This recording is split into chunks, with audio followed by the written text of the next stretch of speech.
Vamos a ver ahora la carta hacia los colosenses, la iglesia que estaba en la ciudad de Colosas. Deme un segundo, que esto se me...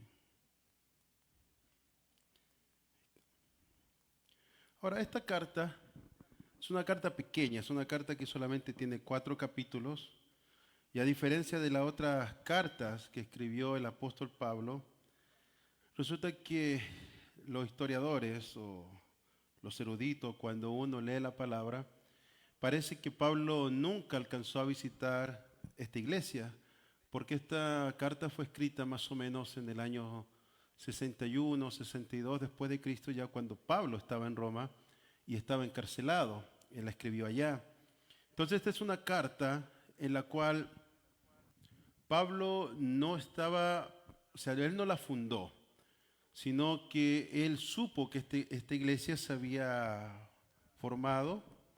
Entonces él manda esta carta, y esta carta es una carta más generalizada, no tan específica, o señalando algún problema puntual que estuviera pasando en la iglesia, por la razón de que las otras iglesias Pablo él formado, él conocía a los líderes, él conocía a los miembros, y no tanto acá. Generalmente acá lo que él dice en la carta a los colosenses es que muchos de ellos no conocían a Pablo y él tampoco los conocía. Entonces esta es una carta más generalizada. Inclusive cuando él termina esta carta, le dice que esta carta también la lea lo de la Odisea y viceversa. En Colosenses del capítulo 4, versículo 16 dice: cuando esta carta haya sido leída entre vosotros, haced que también se lea en la iglesia de los laodicenses, y que la de la Odisea la leáis también vosotros. Entonces podemos ver que tanto la carta como de la Odisea y de los colosenses era una carta más genérica, que la podía leer cualquier iglesia donde estuvieran e iban a entender el mensaje. No tanto así como los romanos o tanto así como los corintios, que era algo más específico y Pablo estaba atacando algo en específico. Y yo creo que por lo mismo esta carta es más corta, más pequeña, solamente tiene 4 capítulos. Ahora, antes de continuar con el estudio de esta carta, yo quería hacer un hincapié, y yo trato de hacer estas o hablar acerca de estas cosas porque nosotros tenemos que entender la Biblia, el Nuevo Testamento, de una manera más objetiva y no tan subjetiva. Nosotros tenemos que aprender a abrir nuestro entendimiento y no cerrarnos en dogmas, doctrinas, eh, poder decir, de una denominación o de una iglesia en sí, sino que tenemos que abrir nuestro entendimiento para poder entender y captar lo que más podamos hacer. Y siempre, todas las cosas que cuando usted vaya a estudiar o tenga una duda, usted tiene que ir con la mentalidad bien subjetiva para no caer en un dogma, y sobre todo un dogma que esté erróneo, solamente porque así nos han dicho o porque así hemos escuchado. Y yo quería hablar de 2 cosas o 2 temas acerca de lo que habla Pablo. Y no es que me estoy saliendo del tema, y no es que no vamos a estudiar de Colosenses, porque sí lo vamos a hacer. Lo primero nomás fue una introducción, pero sí vamos a hablar de los colosenses. Pero dentro de estas cartas que habla Pablo, él habla mucho acerca de lo que es la ley, y también habla mucho acerca de los gentiles, cuando él habla que él fue un apóstol enviado hacia los gentiles. Entonces, cuando hablamos de esto, lo primero que yo quería hablar acerca de lo que es la ley. Entonces, ahí yo puse un párrafo de que muchas veces esto sucede, esto pasa, porque no se entiende o se mal entiende lo que Pablo habla acerca de la ley. En algunas cartas parece que Pablo está atacando totalmente la ley, y en otras cartas pareciera que Pablo defiende la ley, y otras cartas habla de otros tipos de ley. Entonces, cuando nosotros abrimos nuestras escrituras, sobre todo el Nuevo Testamento, tenemos que entender de lo que se trata cada carta y cómo Pablo está enfrentando acerca de lo que es la ley de Dios. Ahora, cuando vemos estos puntos, el último es que malentendido común, algunos cristianos rechazan completamente la ley sin entender que Pablo no la descalifica, sino que destaca su función limitada y el hecho de que la justificación no proviene de la obediencia a la ley, sino de la fe en Cristo Jesús. Pero la ley es algo muy importante porque, como ustedes pueden ver allá, que la ley prácticamente es un tutor que nos lleva a los pies de Cristo. Porque si no existiera la ley, entonces no supiéramos qué es el pecado. La ley es el que nos acusa, pero no nos justifica.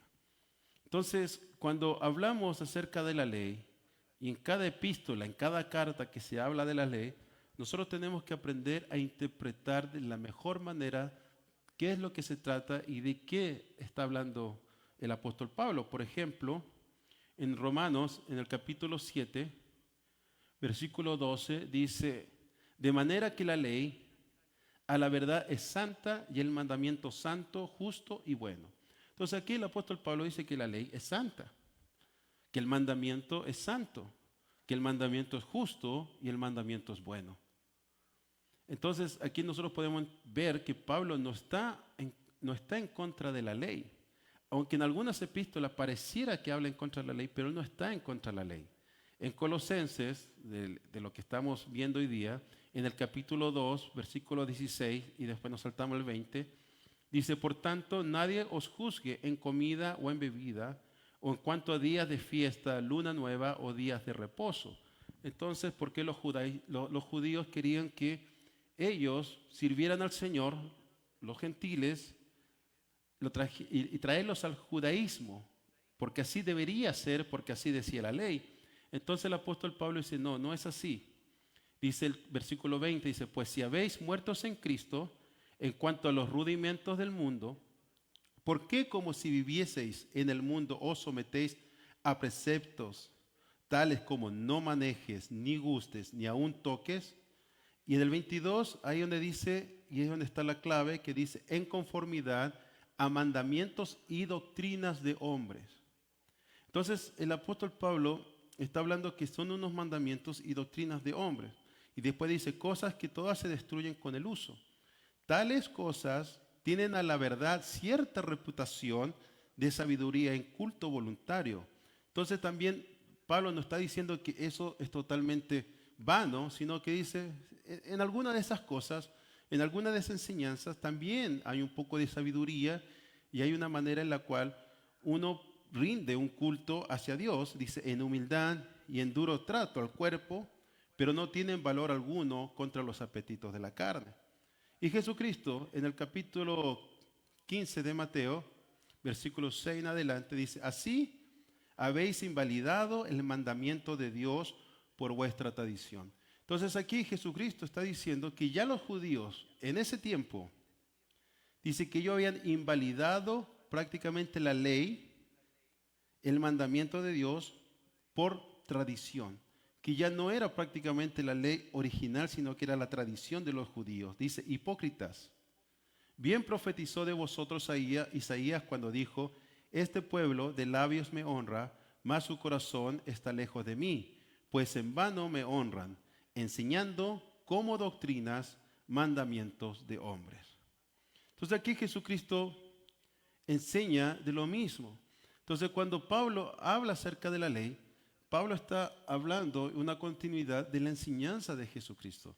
No es que Pablo tenía una enseñanza específica, nueva, no, sino que era una enseñanza que venía de Jesucristo. Y en este capítulo nosotros podemos ver que Jesucristo está en contra de los mandamientos, pero de hombres, preceptos de hombres, doctrinas de hombres, que se separaron prácticamente de la voluntad de la ley de Dios, ¿no? Entonces, cuando vamos a los tiempos de Jesús, tenemos que entender que existían prácticamente dos escritos y una ley oral. Y el Tanaj prácticamente es el Antiguo Testamento en hebreo. Y cuando los griegos, ya estuvo el imperio griego, en Alejandría, lo cual está en Egipto, perdón, donde en ese tiempo estaba la biblioteca más grande, donde estaban los sabios, se juntaban todos. Ellos dijeron que ellos tenían todos los libros y toda la sabiduría, pero no tenían el libro de los hebreos. Y ellos querían tener el libro de los hebreos, pero estaban en hebreo. Así que ellos mandaron a llamar eruditos, y fueron 75 eruditos que fueron, 75 eruditos judíos, por eso se llama la Septuaginta. Y la Septuaginta así tal cual, por mano de los mismos judíos, no fue que los griegos la tradujeron, sino los mismos judíos la tradujeron al griego. Entonces, sí, Alejandría tenía la Biblia o el Antiguo Testamento, que era la Septuaginta. Y por eso estaba bien, porque se podía leer, se podía entender. Pero había otro, que era el Talmud. Ahora el Talmud, ahora usted lo puede encontrar que es un libro, pero el Talmud prácticamente se escribió en el año 400 después de Cristo. Antes de eso, el Talmud solamente era la ley oral interpretada por los líderes religiosos de los judíos, que en ese tiempo, ¿quiénes eran? Los fariseos, los escribas, los saduceos. Entonces ellos agarraban el Talmud y ellos lo iban interpretando a medida de los tiempos. Ahora, los judíos dicen que eso no es malo, pero cuando una interpretación de hombre y le echan más cargas pesadas a los que puedan llevar, entonces ya eso hay un problema. Entonces, dentro de lo que era el judaizante, ellos tenían esta ley oral que era basada en la interpretación de los hombres. Entonces, ahí nosotros podemos ver que cuando está hablando de la Septuaginta o está hablando de la Tanaj y está hablando del Talmud, son tres cosas diferentes. ¿Cuál es la razón? Porque los libros estaban ordenados un poco diferente. Por ejemplo, nuestra Biblia es traducida de la Septuaginta, la Biblia que usted tiene. Y cuando usted lee la Biblia, usted ve que Esdras y Nehemías son dos libros diferentes. Pero el Tanaj no. Esdras y Nehemías es un mismo libro. Entonces, ahí cuando Jesucristo dice que ahí tienen Moisés, tiene los salmos y tiene los profetas. Está hablando de la Tanaj, porque está dividida en esas tres partes. Entonces, cuando Jesucristo está hablando, habla de la Tanaj. Pero cuando los discípulos empezaron a predicar, ellos tomaron la Septuaginta. Por eso, la Biblia del Nuevo Testamento, la parte del Nuevo Testamento está escrita en griego. Uno dice, pero si estaban los romanos como imperio, ¿por qué se escribió en griego y no se escribió en latín? La lengua que hablaban los romanos, el imperio romano. Es porque la lengua griega tenía un vocabulario más extenso. Es más rica la lengua griega, así también la hebrea. Entonces la Biblia, el Señor dejó que se escribiera en hebreo y en griego. Entonces cuando vemos todas estas escrituras y vemos lo que cuando los apóstoles hablan de las escrituras, están hablando prácticamente de lo que está escrito, no de lo oral, no del Talmud, sino de lo que estaba escrito. Entonces cuando nosotros empezamos a leer las epístolas, nosotros tenemos que entender a qué se está refiriendo cada autor de los libros o de las cartas, de qué ley se está interpretando. Y también hay otra ley que dice el apóstol Pablo, que es la ley del pecado. Que eso es otra ley. Entonces, ahí cuando nosotros tenemos que ir entendiendo realmente de qué ley está hablando, cuando está a favor, cuando está en contra, cuando dice esto, cuando dice esto otro. Y eso a nosotros nos tiene que ayudar a poder interpretar mejor, sobre todo el Nuevo Testamento. Porque como tú la puedes leer en griego, puedes entender un poquito más porque el vocabulario es más extenso. Entonces, cada palabra puede derivar junto con otra a decir algo diferente. Cuando es traducida del español, a veces nosotros decimos la ley y la ley es pareja y todo, si pareciera como fuera lo mismo. Pero en los textos se va indicando diferente. Entonces, cuando nosotros estamos aprendiendo esto, tenemos que entender eso de la ley. Tenemos que saber hacer la diferencia de qué ley están hablando los escritores del Nuevo Testamento. Ahora, otro hincapié que quiero hacer es acerca de los gentiles. Los gentiles en el griego es el idioma en el cual fue escrito el Nuevo Testamento Y cuando hablamos de los gentiles, esta palabra viene del latín que es gentilis, que significa de la misma familia o un clan. Pero al traducirlo al español, el étnicos, que es el griego, eso significa nación. Entonces, cuando se habla de los gentiles, se está hablando de unas áreas étnicas, naciones, que se refiere a los que no son judíos, a los gentiles, a las naciones que no siguen la fe de Israel. Ahora, cuando nosotros vamos al Antiguo Testamento, que está escrito en hebreo, esta palabra es goy. Entonces, cada vez que habla de las naciones en el Antiguo Testamento, está hablando de los gentiles. Por ejemplo, cuando usted vaya a leer cualquier parte del Nuevo Testamento, perdón, del Antiguo Testamento, y habla acerca de las naciones, usted puede interpretar eso como gentiles, si usted lo pone en el hebreo. Entonces, cada vez que dice, y las naciones y los gentiles, entonces eso a nosotros nos ayuda a entender de qué se trata y quiénes son los gentiles realmente que está hablando el Nuevo Testamento. Ahora, ¿por qué digo esto? Porque es muy importante entender las cartas, a quiénes son dirigidas y a quién está hablando Pablo, o Pedro, o Juan, o Santiago. Porque a veces nosotros, y esto nos ha enseñado, no han enseñado esto, que los gentiles son prácticamente todos los mundanos. Si una persona es gentil, es mundana. Y nosotros le decimos a alguien mundano, gentil. Mira ese gentil con desprecio, ¿no? Nosotros éramos gentiles. Pero lo que nosotros también tenemos que entender, que esta palabra es muy genérica. La palabra gentiles encierra mucho. Y cuando yo tiempo atrás caí en esto y empecé a estudiar un poco más acerca de esto, me di cuenta que la palabra gentiles no solamente hablaba de las personas que eran absolutamente no judías o no israelitas, sino que encerraba mucho más. Por eso el apóstol Pablo, por ejemplo, a los colosenses, que los que estamos estudiando, habla de que había un pueblo, pero ahora ustedes son rescatados, o sea, como que regresaron. También habla eso en Efesios. Entonces no está hablando acerca de gente que siempre estuvo afuera, sino que un tiempo fue y después no fue.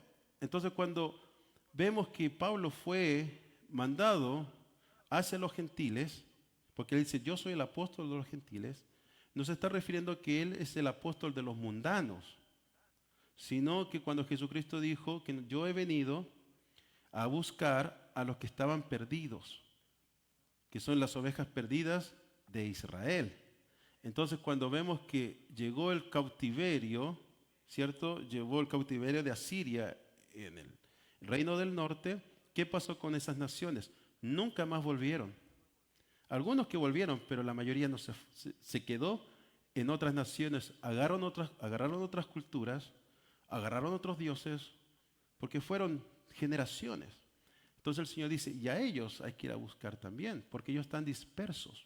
Entonces el pueblo judío en los tiempos de Jesucristo, a ellos le llamaban los dispersos. Entonces en Juan, capítulo 7, versículo 33, dice, entonces Jesús dijo, todavía un poco de tiempo estaré con vosotros e iré al que me envió.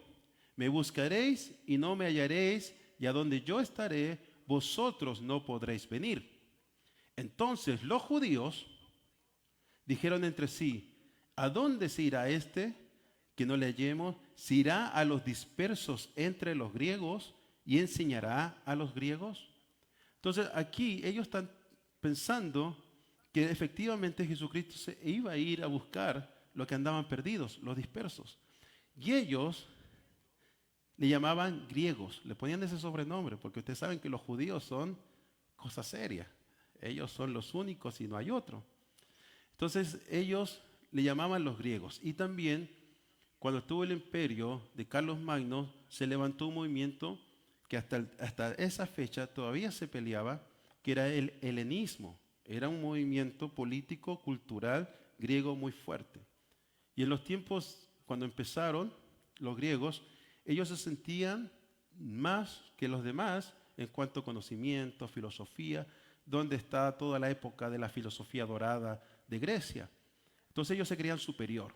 Entonces los judíos no es que tenían un problema, pero tenían un problema en sí, porque ustedes saben que los judíos al octavo día se tenían que circuncidar. Entonces, cuando ellos tenían que ir a diferentes lugares, la historia habla que tenían que ir a gimnasios o cuando entraban a esos lugares a hacer deporte, porque usted sabe que todas las olimpiadas, todo eso nació con los griegos, ellos tenían que ir, pero había mucho, como era imperio, entonces no había detectores de metales. Entonces se tenían que sacar toda la ropa para poder entrar a esos establecimientos para que no hubiera algún atentado. Entonces los judíos se identificaban por eso. Y a los judíos cuando los veían, lo hacían en menos. Entonces muchos hijos, y esto lo dice la historia, ustedes pueden ver los libros de historia de los judíos, muchos judíos dejaron de circuncidar a sus hijos. Y por eso el apóstol Pablo habla y hace en claro la circuncisión y los que no son circuncidados. Hace esa también diferencia, ¿por qué? Porque en ese tiempo se dejaron de circuncidar a muchos hijos y ellos siguieron en lo mismo. Entonces, aquí cuando vemos lo de Juan, a eso se están refiriendo, a esos dispersos, esos que se contaminaron, esos que estaban en otras naciones. Entonces, el texto o el contexto de los gentiles no solo se refiere a los pueblos no israelitas en el sentido más estricto, sino también a aquellos que por su comportamiento idólatra o su mezcla con las naciones extranjeras ya no son vistos como parte del pueblo de Dios, los israelitas del reino del norte debido a su apostasía y asimilación con las naciones vecinas fueron considerados por muchos como gentiles, aunque aún compartieran ascendencia hebrea. Es por esto que en ciertos pasajes del Nuevo Testamento, Pablo se refiere a los israelitas del norte como gentiles o los incluye en la categoría de gentiles en términos espirituales, dado que para ese momento muchos de ellos ya no practicaban la fe judía. Y eso yo lo he traído a la mesa, créame, en diferentes lugares. Y en la mayoría me han rechazado esa manera de pensar. Yo no sé si no se metan a la historia o no, pero ahora dije yo, lo voy a volver a decir. Porque es importante nosotros poder interpretar. Ahora, si puedes pasar a la próxima, lea eso. Son historiadores. Ahora me hice la tarea de decir, tengo que tener, porque a mí no me creen, porque yo soy uno más del montón. Me dicen, no, ¿qué le vamos a creer? Está inventando. Pero fuera de eso, también está un libro de James Mays, de los 12 Prophets, que está hablando acerca de la historia de las 10 tribus del norte y su separación. También está The Last Tribe of Israel, The History of the Myth, de Stephen Collins.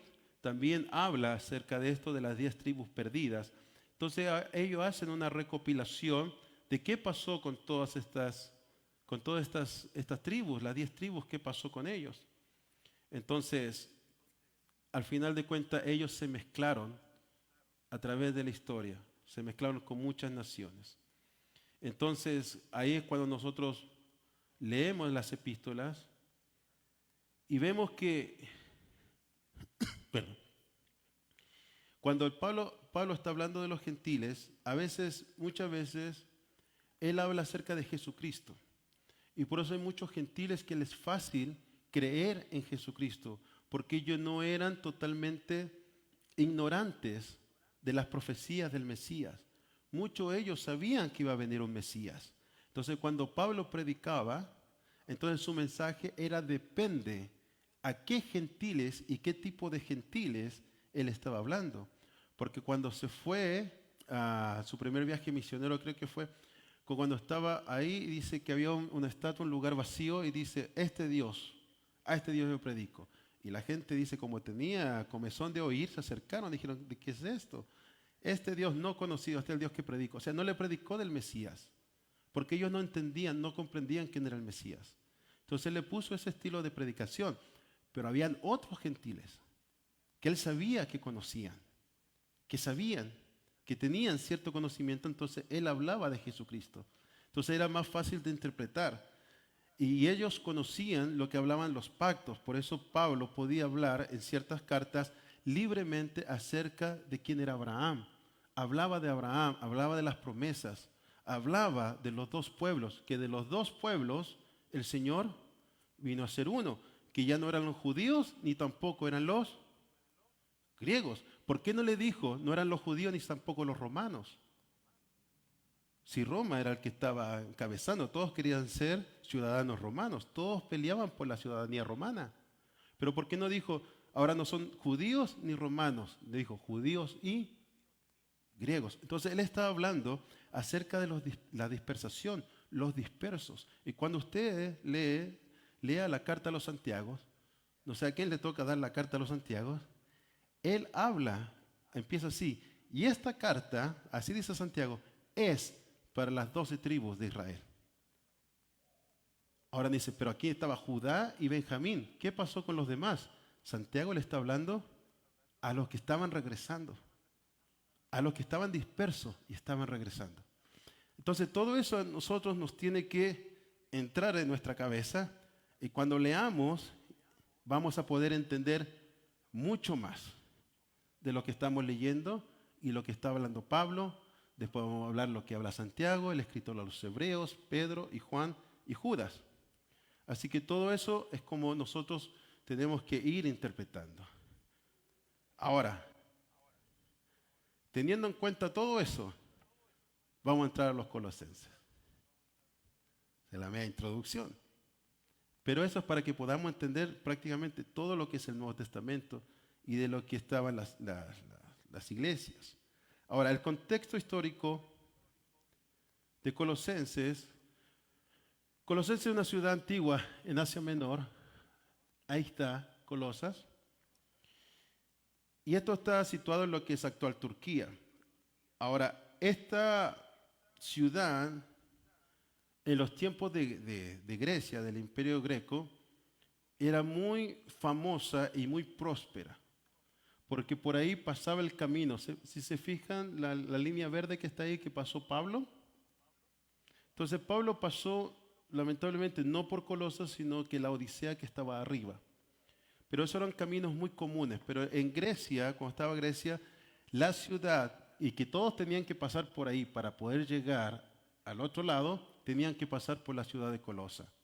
Inclusive, mira, puedes poner la primera imagen donde dice Colosenses, la carta a los Colosenses. Esa es una de las calles principales y por ahí pasaban todos. Entonces, Colosenses era una ciudad muy importante, pero en los tiempos de Grecia. Después apareció la Odisea, después aparecieron otras ciudades alrededor y empezaban a crecer. Entonces, Colosas empezó a perder mucha economía, empezó a perder muchas cosas que en los tiempos que estaba Pablo ya prácticamente era una ciudad más. Por eso se dice que Pablo no pasó por Colosas, sino que pasó por la Odisea, donde encontraba a Filemón. Entonces ahí pasó Pablo, pero no pasó por Colosas, porque ya no tenía la gran importancia que tenía antes. Ahora, en el contexto religioso, esta iglesia, como en su tiempo fue muy famosa y fue colonizada por los griegos, entonces ellos tenían una mentalidad muy helenística, de pensamientos así, que después esa mentalidad se convirtió en el gnosticismo. ¿Y el gnosticismo de qué se trata? Se trata de que tu cuerpo, no importa lo que hagas con tu cuerpo. Lo importante es tu alma, lo importante es tu espíritu. En aquel tiempo le decían espíritu, no tanto el alma, sino el espíritu. Y los griegos pensaban que entre más conocimientos tú le metías, más leías, más te culturizabas con otras naciones, entonces tu espíritu iba creciendo dentro de ti, que cuál era el conocimiento. Pero con su cuerpo ellos hacían lo que querían. Ellos se podían emborrachar, ellos podían tener orgía, ellos podían hacer lo que sea. Entonces esa era una manera de pensar en lo que era la ciudad de Colosa. Aparte, ellos tenían, la ciudad de Colosa tenía cultos mistéricos, que eran cultos misteriosos que eran deidades como Cibeles y Mitras. Y ellos se encargaban de darte salvación. Si tú le dabas y le rendías honores a ellos, entonces ellos te podían salvar tu alma. Y ahora está el problema, que prácticamente Cibeles y Mitras eran las personas o los dioses que te podían dar salvación a tu alma. Entonces, cuando tú presentabas a Jesucristo, tú dices, no, ya tengo a Cibeles y a Mitras. Ya no necesito a Jesucristo. Entonces, esa era una complicación que tenían y una pelea que tenían. Aparte de que también habían judíos en ese lugar, y a los convertidos los querían que judaizaran, porque no se podían juntar con los demás. Entonces el nuevo pueblo, nueva iglesia, ya no te juntes con los demás. Entonces toda esa pelea estaba en lo que estaba en la iglesia de Colosa. Aparte, en el contexto político, sabemos que ellos estaban en el Imperio Romano. ¿Y cuál era el problema del Imperio Romano? Que el César era Dios. Y en los tiempos que escribió Pablo esta carta, adivinen quién estaba de emperador. Nerón. O sea, imaginen el caos que había en esa ciudad. Estamos hablando de deidades espirituales. Entonces, por eso los cristianos, sobre todo en el segundo siglo, fueron muy perseguidos, porque ellos solamente adoraban a Jesús y nadie más. No así los gnósticos, que ellos podían adorar a Diana, podían adorar a Zeus, podían adorar a este, podían adorar a esto, no le importaba. Y si había que adorar a César, bueno, también lo adoramos. Por eso los cristianos fueron muy perseguidos. Y no solamente los cristianos fueron perseguidos, sino que también en los años 70 fueron perseguidos los judíos, porque los judíos recitaban la Shema. La Shema, ¿qué significa? Solamente hay un Dios, y a ese Dios vamos a adorar. Lo que recita Jesucristo cuando le pregunta acerca de la ley. El primer mandamiento, ese que Jesucristo les da, esa es la Shema para los judíos. A un Dios solamente Él va a adorar y no hay otro.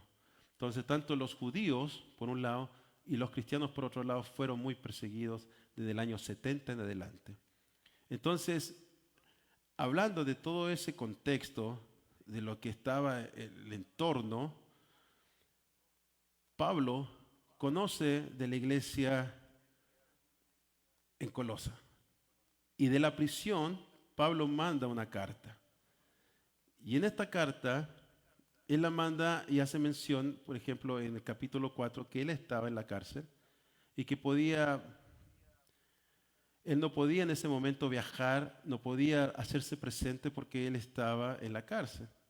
Pero lo que él quiso hacer con esta carta es infundir el fundamento de la palabra de Dios, de lo que realmente es el Evangelio. Porque imagínense todas esas cosas que yo les dije, era de locos, o sea, pensamientos para todas partes.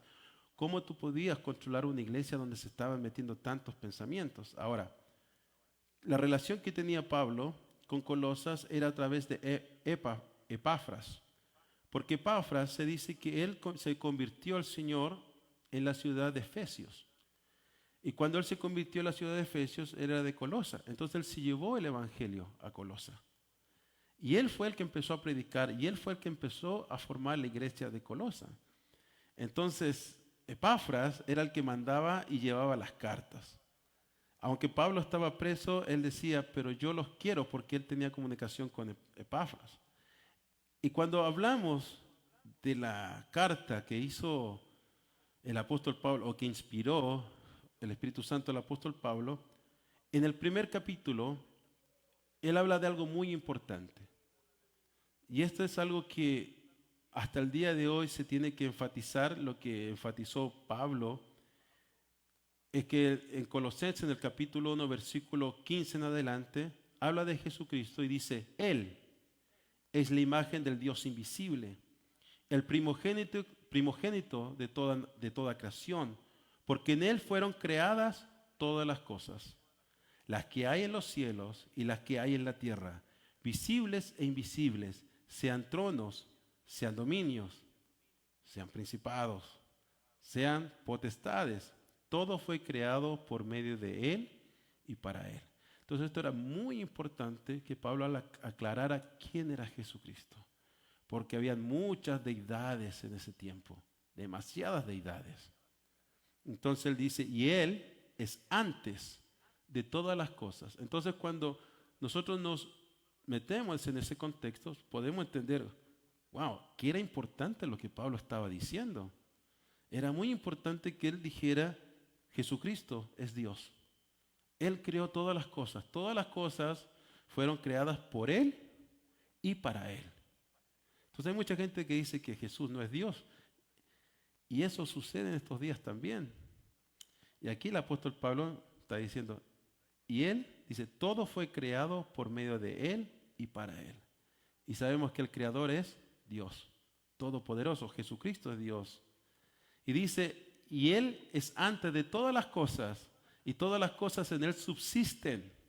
O sea, si Jesucristo no tuviera, nada de lo que hay pudiera existir. Dice, y Él es la cabeza del cuerpo, que es la iglesia. Él, que es el principio, el primogénito de entre los muertos, para que en todo tenga la preeminencia, por cuanto agradó al Padre que en Él habitase toda plenitud. Jesucristo habita toda plenitud. Y por medio de Él reconciliar consigo todas las cosas, así las que están en la tierra como las que están en los cielos, haciendo la paz mediante la sangre de su cruz. Entonces el apóstol Pablo pone esto por una contraposición a las enseñanzas que ya existían en la ciudad de Colosa.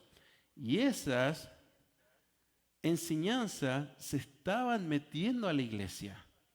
Esos otros dioses se estaban metiendo a la iglesia.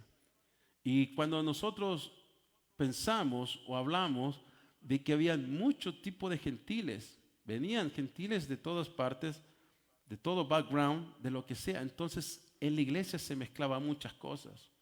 Y Pablo fue enfático en el capítulo 2 a hablar acerca de esto. Y él quiere poner un alto y dice, mirad que nadie os engañe por medio de filosofías y huecas sutilezas, según las tradiciones de los hombres, conforme a los rudimentos del mundo y no según Cristo, porque en Él habita corporalmente toda la plenitud de la deidad y vosotros estáis completos en Él. Otra vez más, el apóstol Pablo dice que en Jesucristo está toda la plenitud. No hay otra cosa. No andes buscando por otro lado. Es ahí, Jesucristo tiene toda la plenitud de la deidad y vosotros estáis completos en Él, que es la cabeza de todo principado y de toda potestad. Entonces aquí el apóstol Pablo en esta carta está poniendo a Jesucristo como Dios. No hay otro, Él es el único, el principio, no hay más.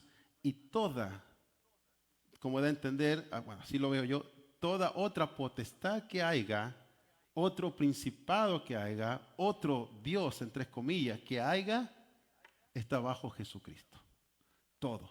Entonces, vemos cómo Pablo está dándole a entender la autoridad, el poder, el dominio, y que en Jesucristo hay plenitud de la deidad en Dios. El Padre, el Hijo y el Espíritu Santo están en Jesucristo.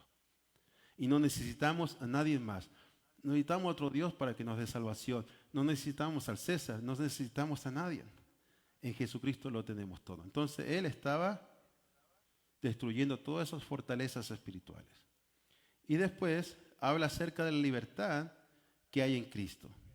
Pablo combate la idea de que los creyentes no deben someterse a las leyes ni tradiciones del Antiguo Testamento, ni a la circuncisión, ni a las festividades judías, para poder ser cristianos. Entonces, por un lado, está echando fuera todo lo que es las deidades paganas y ahora está hablando acerca de los que querían que los nuevos cristianos, como Jesucristo era judío, Pablo es judío, los apóstoles eran judíos, entonces dicen, ahora ustedes tienen que ser judíos.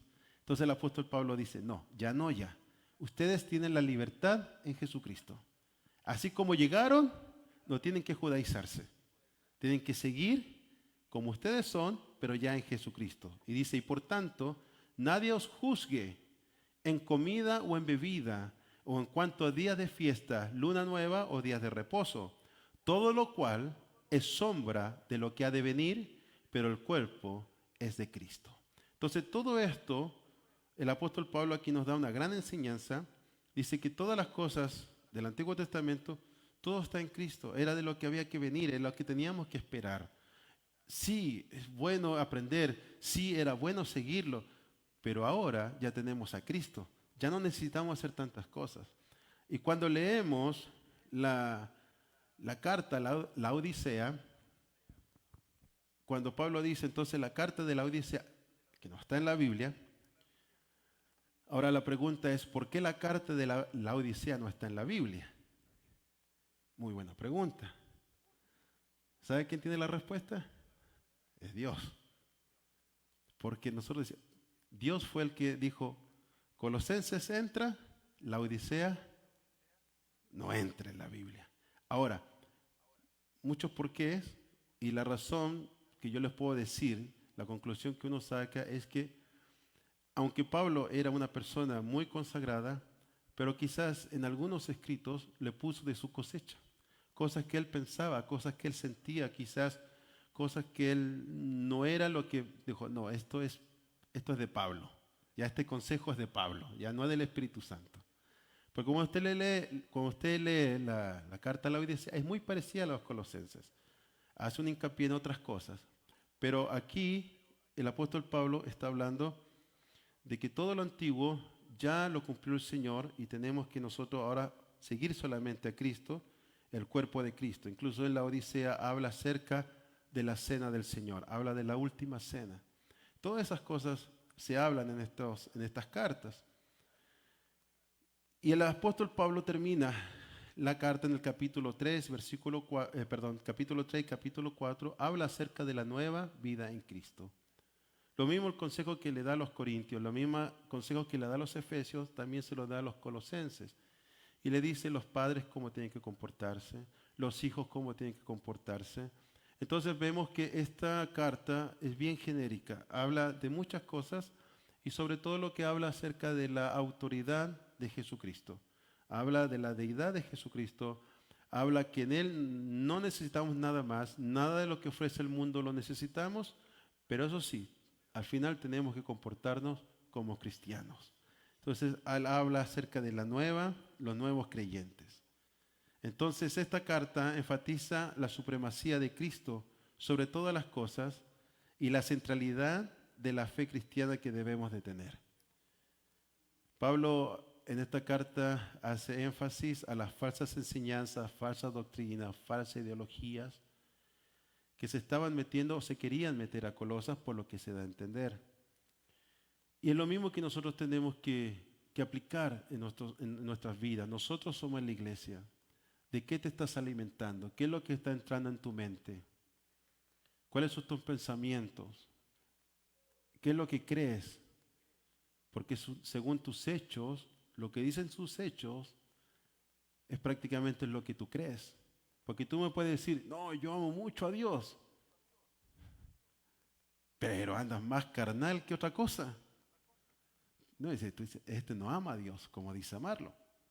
Entonces nuestros hechos dicen mucho. Y eso es lo que Pablo dice aquí. O sea, tú tienes que comportarte realmente como Dios vive en ti. Como Cristo vive en ti, así tienes que comportarte. Y no dejemos que nuestros pensamientos se mezclen con los pensamientos de la Biblia. No nos pongamos flojos o no nos pongamos nuestros propios ideales, decir, no, total Dios, no, total, no, sí Dios igual me perdona, no, es igual. Porque lo que pasa es que empieza una pereza espiritual y nos empezamos a quedar y no avanzamos. Y tenemos que nosotros derribar todas esas cosas, todos esos argumentos que van en contra del conocimiento de Cristo, tenemos que derribarlo y empezar a tomar las armas que están en Cristo Jesús para derribar fortalezas. Así que esta fue la carta a los colosenses. Aparte también hablé un poco de la ley y a qué se refieren los gentiles. Amén. Espero que vamos aprendiendo. Espero que nuestro conocimiento se vaya agrandando. para que cuando leamos la Biblia, amén, cuando leamos la Biblia vamos entendiendo mucho más, vamos comprendiendo mucho más. Póngase de pie y vamos a hacer una oración. Y en esta oración, dile al Señor que yo te voy a invitar a que le digas que vaya renovando tu entendimiento. Porque nosotros crecemos espiritualmente a través de la palabra. La fe viene a través del oír la palabra. Jesucristo hace una oración al Padre y dice: santifícalos en tu verdad, tu palabra es verdad. La palabra de Dios es muy importante. La palabra de Dios es algo que a nosotros nos ayuda a seguir adelante. A veces nosotros creemos que es pura letra, pero la palabra de Dios no es letra, sino que en la palabra de Dios está el Espíritu, y el Espíritu llega a lo más profundo de tu vida. Cada vez que leemos la Escritura, cada vez que abrimos la Biblia, cada vez que estudiamos, el Espíritu Santo empieza a hacer algo en tu vida. Quizás a romper barreras, quizás a romper cadenas, quizás a cambiar tu manera de pensar, quizás de la manera en la cual nosotros vivíamos antes. El Señor quiere que vivamos diferente. No estoy diciendo que los fundamentos antiguos o de antes eran malos, no, porque son basados en la palabra de Dios, son basados y son buenos. Pero tiempo atrás no teníamos la tecnología o el conocimiento que podemos tener ahora. Y a veces tenemos que echar fuera, sacar o romper moldes de nuestra cabeza. Porque si no lo hacemos así, no vamos a crecer, nos vamos a estancar. Y el Señor no lo podemos encajonar en nuestra mente. No lo podemos encajonar en nuestros pensamientos. Tenemos que abrir nuestro entendimiento a la voluntad de Dios. Y si el Señor nos está enseñando todas estas cosas, si el Señor nos está guiando al conocer, al saber, a interiorizarnos más, es porque el Señor quiere hacer algo en tu vida. El Señor tiene algo para ti. No lo desprecies, al contrario, abre tu corazón en cada enseñanza. Cada vez que leas la palabra de Dios en tu casa, cuando la vayas escuchando en tu vehículo, el Señor te está hablando. Es el Espíritu de Dios mismo a través de la palabra. Y tienes que creerlo así. El Señor quiere algo para ti. Déjalo que Él sea el que te moldee. Deja que el Señor sea el que tome tu vida, y como Él es un buen alfarero, tú nomás sé el barro y dile: Señor, moldéame. Moldéame a tu voluntad, moldéame a tu imagen, moldéame a tus pensamientos. Y Dios, no nos queremos hacer necios, sino queremos aprender cada vez más. Queremos entender cada vez más. Hay muchas cosas que aprender. Hay muchas cosas que tenemos que saber. Hay muchos misterios que para nosotros todavía están ahí ocultos. Y tú nos quieres revelar esos misterios. Porque cuando encontramos esos misterios, entonces empezamos a conocer los tiempos. Empezamos a conocer tu profecía. Empezamos a conocer en qué tiempo estamos. En los tiempos proféticos. En los tiempos en los cuales tenemos que actuar de cierta manera, porque la profecía está ahí para avisarnos de lo que viene. Y nosotros nos tenemos que apartar del mal, tenemos que orar, tenemos que clamar en contra de esas cosas malas. Ayúdanos realmente a entender tu palabra, a comprender por qué tú la dejaste escrita. Poder comprender realmente más allá de lo que significa para nosotros en específico. Ayúdanos a traer esta enseñanza a nuestros tiempos, hacerla contemporánea con nosotros y empezar a vivir una vida como vivieron los apóstoles, una vida como vivieron los líderes de la iglesia primitiva. a tener esa seguridad, convicción que tú eres el poderoso. Nosotros solamente somos tus siervos y tú eres nuestro Señor. Que nosotros somos esclavos tuyos. Y gracias a esta esclavitud nosotros somos libres del pecado. Gracias a ti, Señor, nosotros pudimos arrancar de la corrupción que hay en el mundo. Pero ayúdanos a entender que somos santos y que tu palabra nos santifica. Tu palabra es la que nos va a santificar. Porque algún día nos vamos a presentar delante de ti. Y tenemos que presentarnos, mi Dios, como obreros, aprobados. Ayúdanos, mi Dios, porque el secreto de nuestra victoria está en tus escrituras. Ayúdanos a cada vez tener más hambre de tu palabra.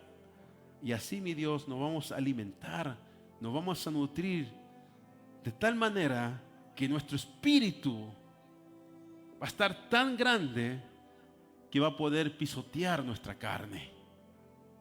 Y vamos a buscarte a ti en vez de buscar otras entretenciones, sino que nos vamos a deleitar en tu palabra, nos vamos a gozar en tu presencia, que así es como deberíamos vivir todos los días, esa hambre, esa sed de tu palabra, esa sed de justicia. Ayúdanos, mi Dios, a cambiar nuestros corazones, a cambiar nuestra mente, para que tú deposites tu ley en nosotros.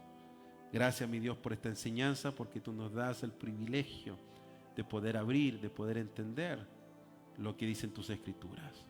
Gracias, mi Dios, y toda esta enseñanza la dejamos en tus manos para que tú, mi Dios, la hagas germinar, Señor, en nuestros corazones y en nuestras mentes. Gracias, Señor. Amén y amén. Bueno, mis hermanos, así terminamos este estudio. Que Dios los bendiga. A nuestros hermanos que nos ven en línea, que Dios los bendiga y nosotros seguimos con nuestro servicio.